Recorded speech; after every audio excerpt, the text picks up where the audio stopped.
नमस्कार, बहुत स्वागत है आपका। आप देख रहे हैं खबर दमदार। मैं हूं शीनम शर्मा। बुलेटिन की शुरुआत करते हैं संभल की खबरों के साथ। आज दिन भर गहमा गहमी यहां पर रही। संभल में जामा मस्जिद की रंगाई पुताई पर हाईकोर्ट ने रोक लगा दी है और सिर्फ एएसआई की सफाई निगरानी में ही सफाई करने की इजाजत मिली है कि एएसआई की निगरानी में ही सफाई की जाए। वहीं जुम्मे की नमाज कड़ी सुरक्षा के बीच अदा की गई है और हाईकोर्ट के फैसले का हिंदू समुदाय ने स्वागत किया है। वहीं दूसरी तरफ संभल हिंसा से जुड़े मामले में न्यायिक कमेटी की टीम संभल पहुंची थी, जिसके बाद 29 लोगों के बयान दर्ज हुए और कल भी बयान दर्ज किए जाएंगे।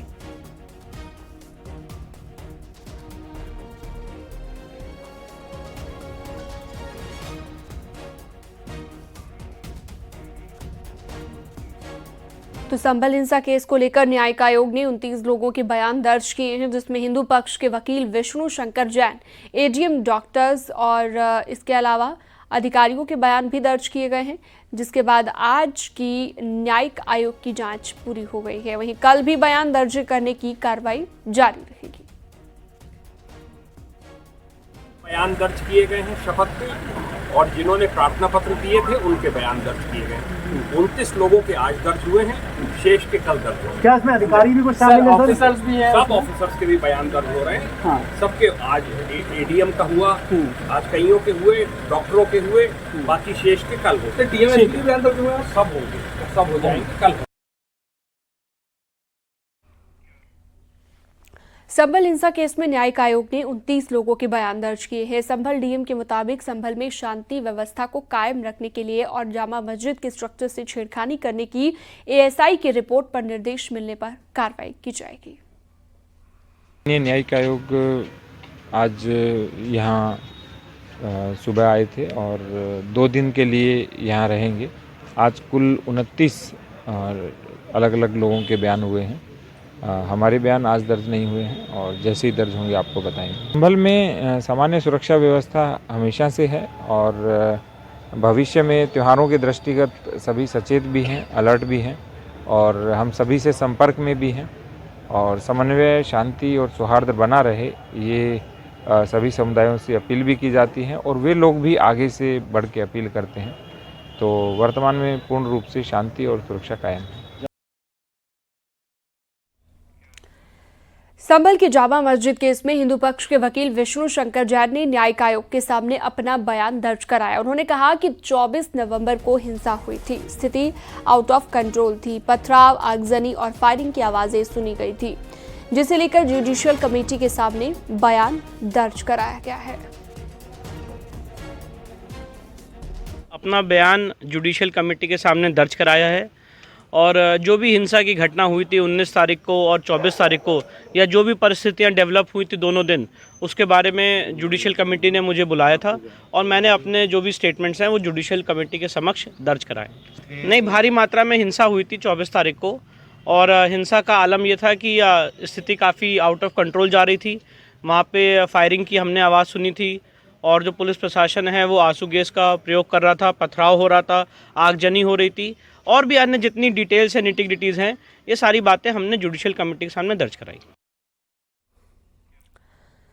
संभल में जामा मस्जिद की रंगाई पुताई के मामले में सांसद जियाउर रहमान बर्क ने एएसआई की रिपोर्ट पर सवाल उठाए हैं। उन्होंने कहा कि हमें एएसआई पर भरोसा नहीं है। एएसआई दूसरों के इशारे पर काम कर रही है। हाईकोर्ट अपना नुमाइंदा भेजता तो रिपोर्ट सही होती। लेकिन मैं ऐसी उम्मीद करता हूं कि अगर हाईकोर्ट ने खुद अपना नुमाइंदा भेजा होता तो तब शायद रिपोर्ट सही तरह से आती। हमें एसआई की जो रिपोर्ट दी है उस पर भरोसा नहीं है, क्योंकि एसआई जो है, जाहिर सी बात है, आप सब लोग जानते हैं वो किसकी बात को मानती है और यकीनन अगर सही तरह से रिपोर्ट जाती तो हाईकोर्ट, मुझे उम्मीद है कि जरूर इस चीज की इजाजत देता कि वहां की रंगाई पुताई की जरूरत होनी चाहिए।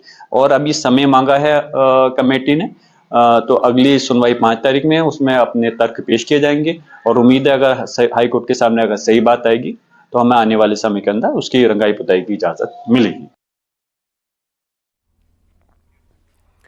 संभल की जामा मस्जिद की रंगाई पुताई मामले में हाईकोर्ट ने रोक लगा दी है। कोर्ट ने कहा कि फिलहाल मस्जिद की रंगाई पुताई और मरम्मत की कोई जरूरत नहीं है। कोर्ट ने साफ सफाई कराने की मंजूरी दे दी है और एएसआई की निगरानी में परिसर की साफ सफाई होगी। आपको बता दें, आज एएसआई ने कोर्ट में रिपोर्ट पेश की थी। मुस्लिम पक्ष ने मस्जिद में रंगाई पुताई की मांग की थी।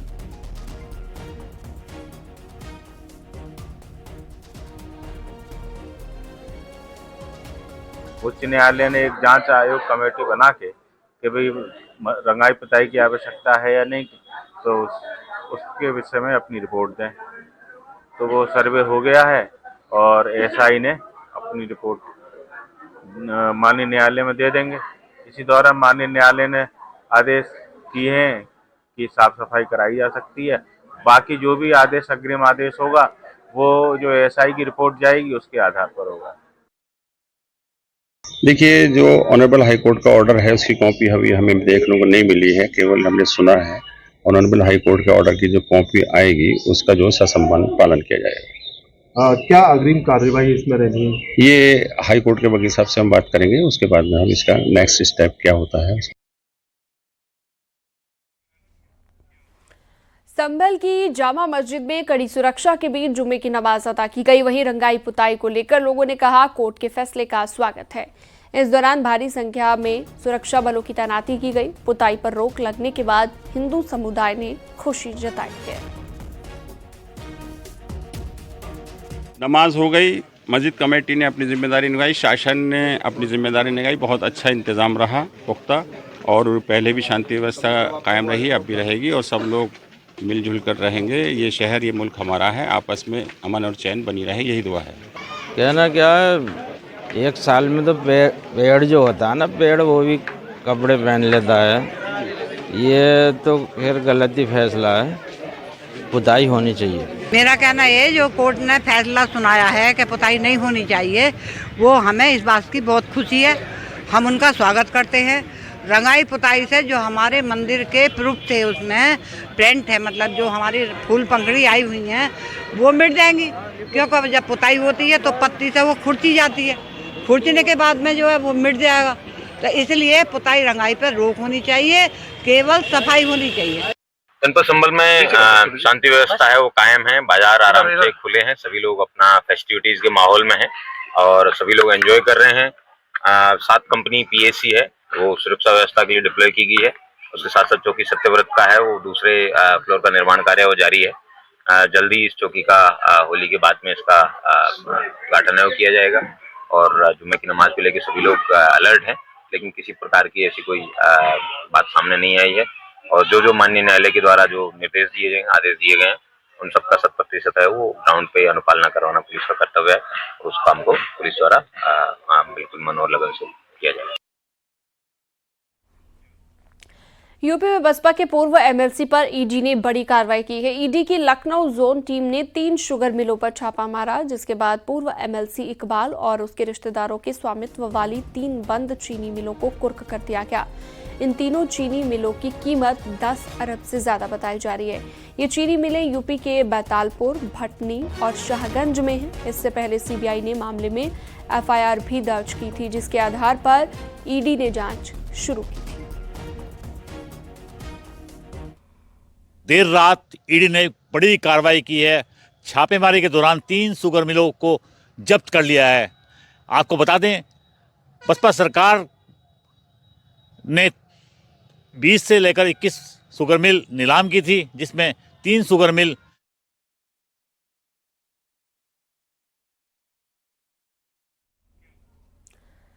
हरदोई में स्कूल बस और पिकअप की जोरदार टक्कर हो गई, जिसमें पिकअप ड्राइवर की मौत और 3 लोगों के घायल होने की खबर है। घायलों को अस्पताल में भर्ती कराया गया।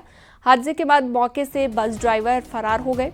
पुलिस मामले की जांच पड़ताल में जुटी है। पूरा मामला हरदोई के मल्लावा संडीला मार्ग का बताया जा रहा है।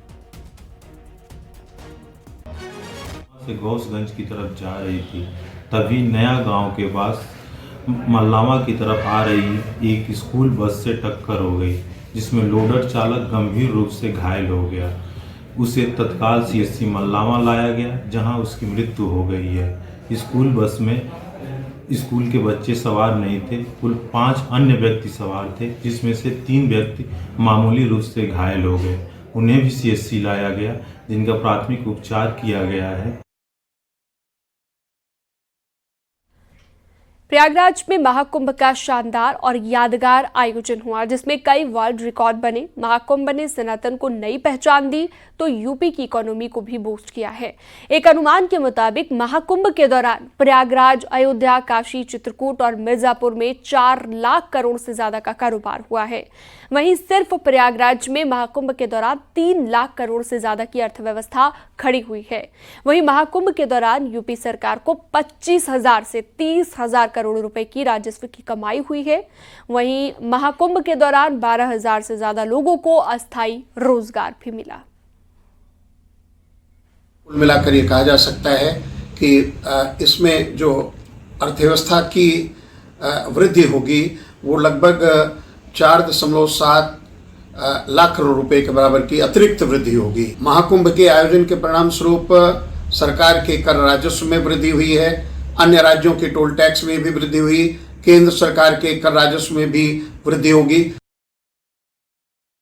केवल प्रयाग ही नहीं बल्कि आसपास 100-150 किलोमीटर के दायरे में आने वाले सभी शहर इससे लाभान्वित हुए हैं। टैक्सी का व्यवसाय, होटल का व्यवसाय, जो लोग भोजन पदार्थों का व्यवसाय कर रहे थे, जो धार्मिक पोशाक लोग बेच रहे थे, चाय, पानी, दातुन तक बेचकर लोगों ने वहाँ से कमाई की है। तो निश्चित रूप से जो लोग ये कहते थे कि मंदिर बनाने से क्या होगा, महाकुंभ में नहाने से क्या भोजन मिल जाएगा, उनको ये संदेश है, उनको पढ़ना चाहिए इन रिपोर्ट्स को कि जहाँ एक तरफ धर्म का ज्वार था वहीं अर्थव्यवस्था का भी ज्वार उठ रहा था। तो प्रयागराज में प्लेन और ट्रेन का भी एक वर्ल्ड रिकॉर्ड बना है। महाकुंभ में 66 करोड़ 30 लाख से ज्यादा श्रद्धालु पहुंचे, जो कि एक विश्व कीर्तिमान स्थापित हुआ। 45 दिनों तक चले महाकुंभ के दौरान प्रयागराज में 700 चार्टर्ड प्लेन उतरे, जबकि 2800 फ्लाइट्स लैंड हुई। वहीं 13,180 ट्रेन प्रयागराज पहुंची हैं। और राहुल गांधी के महाकुंभ में नहीं जाने पर अब सियासत तेज हो गई है। मंत्री रविंद्र जायसवाल ने राहुल गांधी पर हमला बोला और कहा कि जिसके दादा हिंदू नहीं थे, जिसकी मां ईसाई है, तो राहुल गांधी को हिंदू परंपरा में आस्था क्यों रहेगी। तो राहुल की हिंदू परंपरा में आस्था नहीं है, ये सवाल उठाए गए हैं। मंत्री रविंद्र जायसवाल की तरफ से ये बयान दिया गया है और कहा गया है कि उनके माता पिता जब विश्वास नहीं रखते थे, आस्था नहीं रखते थे। इंदिरा नेहरू से इंदिरा गांधी हो गई। इंदिरा गांधी कहाँ से हो गई? तो फिरोज से शादी कर ली। फिरोज कौन थे? हिंदू नहीं थे। गांधी जी ने अपना उनको नाम टाइटल दिया तो फिरोज गांधी हो गए, यानी कि वह हिंदू नहीं थे। Point number 1। अब जिसके दादा ही हिंदू नहीं थे, फिर नीचे उतरिए, जिनकी माँ क्रिश्चियन हो। अब ऐसी स्थिति में उनकी आस्था हिंदू परंपरा में क्यों रहेगा? वो इसलिए नहीं गए। 67 करोड़ लोग गए बिना निमंत्रण जाते ही। महाकुंभ में 45 दिनों तक तैनात फायर ब्रिगेड की गाड़ियां वापस अपने अपने जिलों को रवाना होने लगी हैं। खास बात यह है कि जो गाड़ियां दूसरे जिलों में जा रही हैं, उन गाड़ियों में गंगाजल भरकर भेजा जा रहा है, जिसे जो किसी कारणवश प्रयागराज नहीं पहुंच पाए हैं, उनको गंगाजल दिया जाएगा। आपको बता दें कि महाकुंभ में यूपी के अलग अलग जिलों से भी दमकल की गाड़ियां आई थी।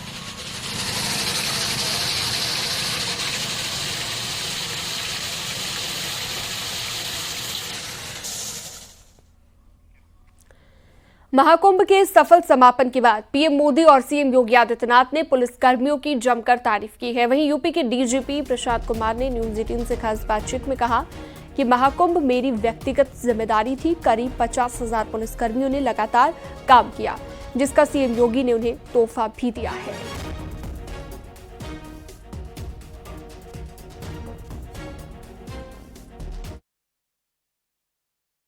सभी व्यवस्थाएं अभूतपूर्व थी और विशेषकर पुलिस के बारे में बताऊंगा कि ये बहुत ही गौरव का क्षण है किसी भी मुखिया के लिए कि उसकी टीम ने इतना अच्छा कार्य किया और जिसकी भूरी भूरी प्रशंसा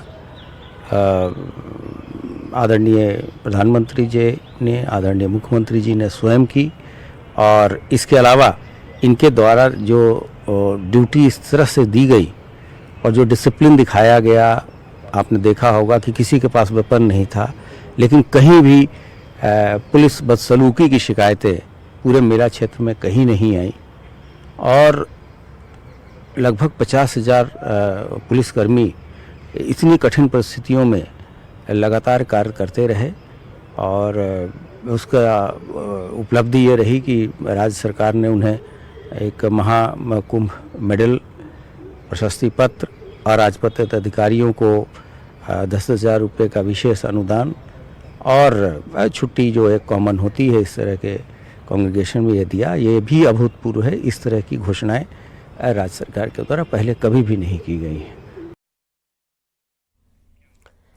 महाकुंभ के समापन के बाद भी अयोध्या में महाकुंभ जैसा जनसैलाब थमने का नाम नहीं ले रहा है। मकर संक्रांति से लेकर महाशिवरात्रि तक लगभग 2 करोड़ से ज्यादा भक्तों ने रामलला के दर्शन किए।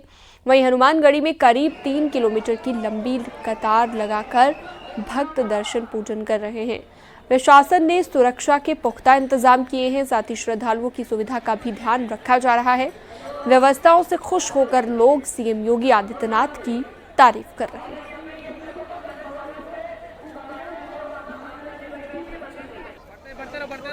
बहुत अच्छा लगा मुझे। भगवान बोला सब कुछ दो, सबको भला करो। हमको दर्शन करने में लगभग 1 घंटा लगा। 1 घंटे में हमारा अच्छा दर्शन हो गया सर। काफ़ी टाइम से हम सोच रहे थे कि भगवान लल्ला के, राम लल्ला के दर्शन हो जावे, और बहुत अच्छी तरीके से हमारा दर्शन हो गया साहब। मथुरा पर होली का रंग चढ़ा हुआ है, जिसे देखने के लिए श्रद्धालु भी होली का आनंद उठा रहे हैं। बरसाना में खेले जाने वाली लड्डू होली और लठमार होली आकर्षण का केंद्र होती है, जिसकी शुरुआत प्रथम चौपाई गाकर हुई।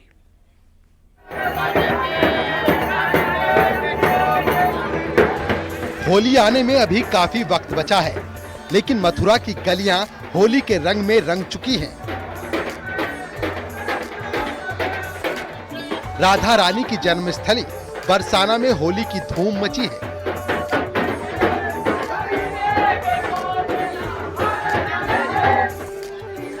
देर शाम धूमधाम से होली की पहली चौपाई निकाली गई। इस दौरान होली के रंग में सराबोर होकर खूब गुलाल उड़ा। लोगों का उत्साह देखते ही बन रहा था।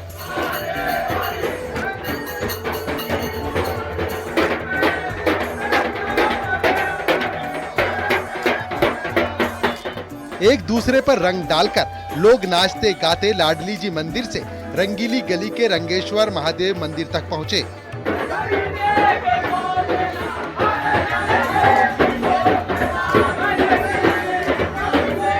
ढोल, नगाड़े और मंजीरे की धुन पर जमकर होली खेली गई।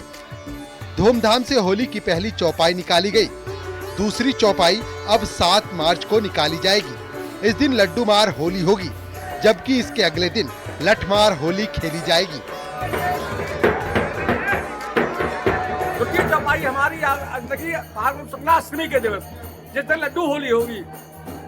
उसके बाद तृतीय हमारी चौपाई फाइनल जो बनती है फाल्गुन शुक्ला नवमी के दिन, जिस समय भगवान श्याम सुंदर अपने ग्वाल अनुसार लठामार होली खेलने आएंगे। वो यहीं पर रंगीली चौक पर, रंगीली गली के प्रांगण में यहाँ पर ये चौपाई का जो है ज्ञान होता है। इस चौपाई में हमारे बाहर रसिक जनों की जो रचित होलियों का पद गायन होता है। जय जय श्री राधे। राधा रानी के गांव बरसाना में बसंत से ही होली महोत्सव की धूम मची हुई है। बरसाना में खेले जाने वाली लड्डू और लठमार होली आकर्षण का केंद्र होती है। इस होली को देखने के लिए देश ही नहीं विदेशों से भी श्रद्धालु बड़ी तादाद में पहुंचते हैं। मथुरा से न्यूज़ 18 के लिए नितिन गौतम की report.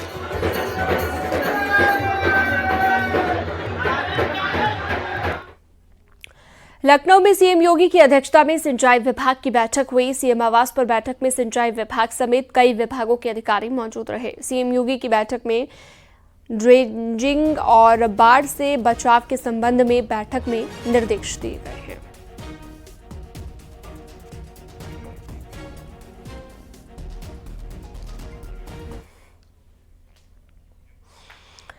Social media handle x पर इन दिनों सदी के महानायक अमिताभ बच्चन की एक पोस्ट ट्रेंड कर रही है, जिसमें अमिताभ बच्चन आजमगढ़ के लोहरा फखरुद्दीन गांव के असहद अब्दुल्ला के 7 सीटर सोलर बाइक के बारे में बता रहे हैं। उसके बारे में उन्होंने पोस्ट किया है। 7 सीटर सोलर बाइक की वीडियो को पोस्ट करते हुए अमिताभ बच्चन ने लिखा है कि sharing just a fun unlimited a friend sent me. Amitabh Bachchan के पोस्ट के बाद असद अब्दुल्ला, उनकी पोस्ट से उन्हें मोटिवेशन मिला है। असहद अब्दुल्ला ने ITI से मैकेनिकल इंजीनियरिंग की पढ़ाई की हुई है। जी देखिए, बहुत अच्छा लग रहा है और बहुत खुशी हो रही है कि इतने बड़े और नामचीन लोग जो है मेरी वीडियोस को शेयर कर रहे हैं और उनको शेयर ही नहीं, मेरे जो प्रोजेक्ट है, जो साइकिल है, उनको पसंद भी आ रही है। जैसा कि आप देख सकते हैं कि आनंद महिंद्रा ने बोला था कि ये टूरिस्ट पैलेस के लिए जो और गाँव के लिए जो लोकल गाँव हैं वहाँ के लिए बहुत अच्छी है, तो इस तरीके से तारीफ़ कर रहे हैं तो बहुत अच्छा लग रहा है। शाहजहांपुर में पुलिस ने हत्या का खुलासा करते हुए 2 लोगों को गिरफ्तार कर लिया है। मामला समलैंगिक संबंध का बताया जा रहा है, जहां पर PRD जवान ने अपने भाई के साथ मिलकर एक शख्स की हत्या कर दी थी, जिसके बाद पुलिस ने हत्या का खुलासा किया। मृतक का PRD जवान के साथ समलैंगिक संबंध था, जिसे लेकर मृतक आरोपी जवान के घर पहुंच गया था, जिसके बाद दोनों आरोपियों ने मिलकर मृतक की गला घोंटकर हत्या कर दी और फिर शव को एक बोरी में भरकर गांव में दूर सड़क किनारे फेंक दिया। को वादी श्री सुरेश कुमार की तहरीर पे थाना मिर्जापुर में जितिन की हत्या का अभियोग पंजीकृत किया गया। उसकी हत्या करके उसका शव ढाई रोड पे फेंक दिया गया था। इसमें मोबाइल एवं अन्य माध्यमों से अन्य साक्ष्यों के आधार पर SOG टीम और थाना मिर्जापुर की टीम द्वारा इस घटना का अनावरण किया गया।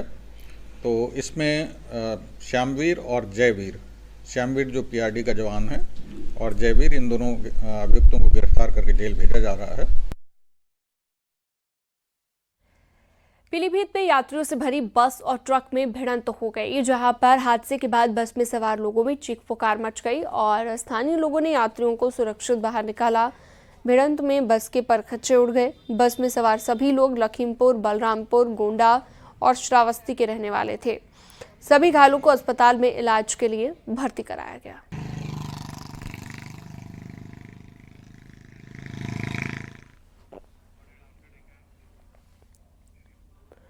महोबा में प्रयागराज से भोपाल जा रही श्रद्धालुओं से भरी कार सड़क हादसे का शिकार हो गई। कानपुर सागर हाईवे पर बड़ा नाला के पास एक कार और ट्रक में भिड़ंत हो गई।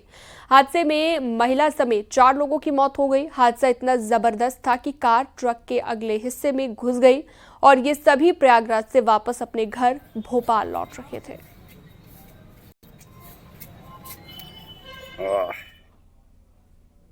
सुबह 6:30 बजे बड़ा गांव जाने वाले मोड़ से लगभग 300 मीटर आगे श्रीनगर रोड पे ट्रक और कार की आमने सामने टक्कर हो गई, जिसमें 3 व्यक्ति मौके पे ही डेथ कर गए। एक महिला बहुत गंभीर रूप से घायल है, जो अस्पताल में है, अभी भर्ती है।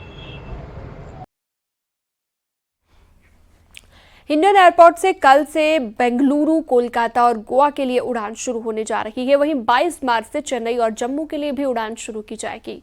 5 शहरों के लिए एयर इंडिया एक्सप्रेस ने टिकटों की ऑनलाइन बुकिंग शुरू कर दी है। साथ ही आने वाले वक्त में लखनऊ, अयोध्या, प्रयागराज, बनारस, मुंबई और पुणे के लिए भी विमान सेवा शुरू करने की तैयारी चल रही है। आपको बता दें कि गोवा के लिए 80% और बेंगलुरु, कोलकाता के लिए 60% बुकिंग हो चुकी है। आपको बता दें, वर्तमान में हिंडन एयरपोर्ट से बठिंडा, लुधियाना, किशनगढ़, नांदेड़ और आदमपुर की उड़ान चल रही है।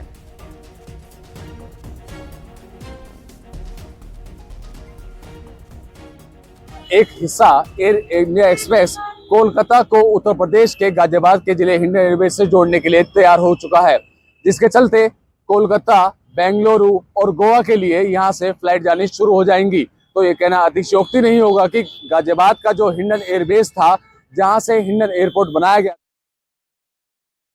खबरों का सिलसिला जारी है, वक्त एक छोटे से ब्रेक का।